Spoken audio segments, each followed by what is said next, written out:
Welcome to our video on learning the Arabic alphabet.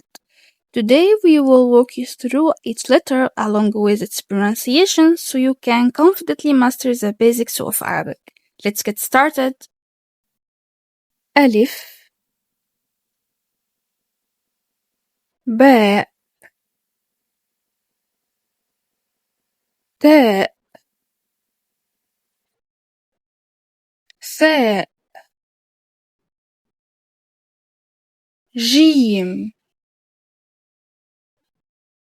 حاء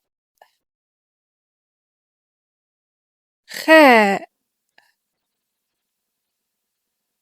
دال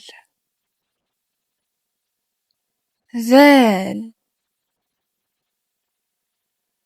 راء ذاي سين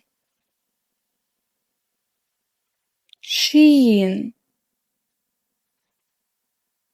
صاد ضاد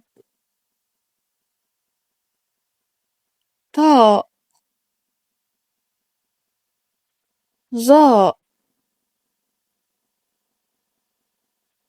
عين غين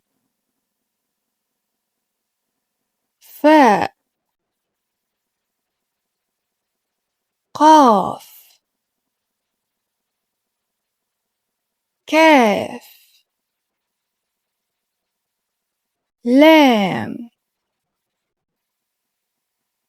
ميم نون هاء واو ياء. Next time we are diving into short vowel in Arabic, so hit that like button to support us and make sure to subscribe so you don't miss a thing.